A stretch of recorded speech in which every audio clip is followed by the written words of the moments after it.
Hello and namaste friends. Welcome back to my new video. Monsoon आने की प्रक्रिया एक पूर्ण विवरण लगभग 8 शब्दों में। परिचय। भारत एक कृषि प्रधान देश है और यहाँ की कृषि मुख्यतः वर्षा पर निर्भर करती है। वर्षा का प्रमुख स्रोत मानसून होता है। मानसून न केवल मौसम का बदलाव लाता है बल्कि यह देश की अर्थव्यवस्था, जीवन शैली और पर्यावरण पर भी गहरा प्रभाव डालता है।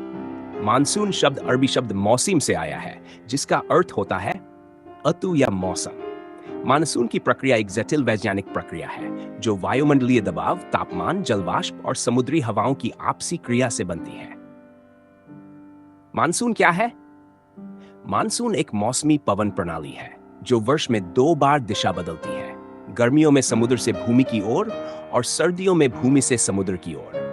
गर्मियों के दौरान जब भूमि बहुत गर्म हो जाती है तो वहां कम दबाव का क्षेत्र बनता है और समुद्र से नम हवाएं खींचकर भारत की ओर आती है जिसे वर्षा होती है।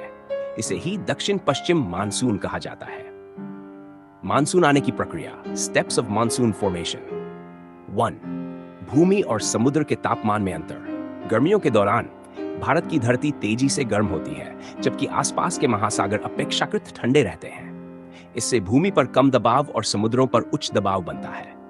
वायुदाब के इस अंतर के कारण समुद्र से नम हवाएं भूमि की ओर बहती हैं। 2. ITCZ की उत्तर की ओर खिसकन।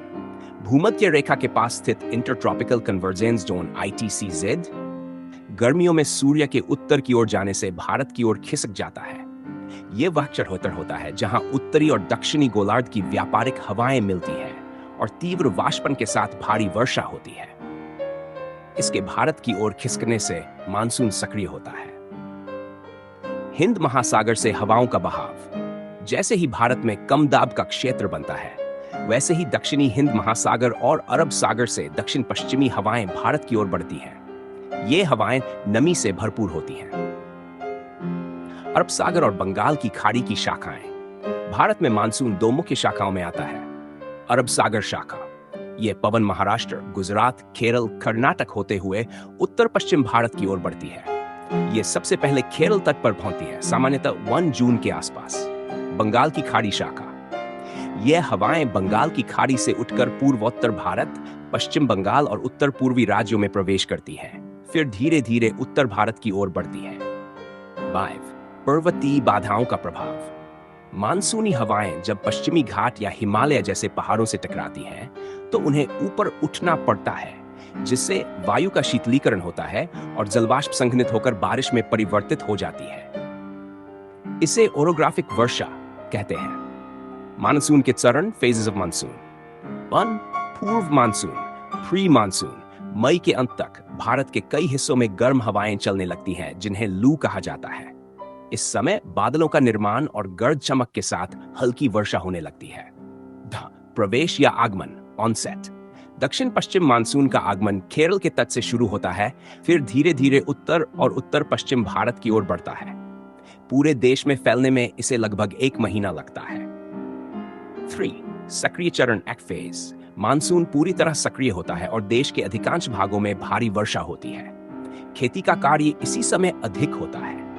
4. Break monsoon, break in monsoon. कभी कभी मानसून के दौरान कुछ दिनों तक बारिश नहीं होती, इसे ब्रेक मानसून कहते हैं। यह विशेष रूप से उत्तर पश्चिम भारत में होता है। 5. वापसी मानसून। सितंबर के अंत में जैसे जैसे भूमि ठंडी होने लगती है मानसून धीरे धीरे दक्षिण भारत से पीछे हटता है। इसे उत्तर पूर्व मानसून भी कहा जाता है क्योंकि इस समय हवाएं उत्तर पूर्व दिशा से चलती है और तमिलनाडु, आंध्र प्रदेश आदि राज्यों में वर्षा होती है। मानसून का महत्व। कृषि। भारत की लगभग 60% कृषि मानसून पर निर्भर है। धान, कपास, गन्ना जैसी फसलें बारिश के बिना संभव नहीं है। जल स्रोत। नदियों, झीलों, तालाबों और भूजल स्तर का पुनर्भरण मानसून से होता है। विद्युत उत्पादन। जल विद्युत परियोजनाएं मानसून की वर्षा से ही संचालित होती है। जीवन यापन और पारिस्थितिकी। मानसून वनस्पतियों, जीव जंतुओं और सामान्य जनजीवन को बनाए रखता है। निष्कर्ष, मानसून एक प्राकृतिक चक्र है जो भारतीय उपमहाद्वीप के लिए जीवनदायिनी है। यह न केवल वर्षा लाता है बल्कि इसके आगमन और प्रस्थान का समय, तीव्रता और वितरण पूरे देश की सामाजिक और आर्थिक गतिविधियों को प्रभावित करता है। जलवायु परिवर्तन, ग्लोबल वार्मिंग और मानवीय हस्तक्षेप मानसून की नियमितता को प्रभावित कर सकते हैं, जिससे कृषि और जनजीवन पर नकारात्मक प्रभाव पड़ सकता है। अतः मानसून को समझना और उसके अनुसार योजना बनाना अत्यंत आवश्यक है। अगर आपको यह जानकारी उपयोगी लगी हो तो इस वीडियो को लाइक और शेयर जरूर करें ताकि और लोग भी इसके बारे में जान सकें। अपने विचार और अनुभव कमेंट में जरूर बताएं। हमारे चैनल को सब्सक्राइब करना न भूलें और बेल आइकन दबाएं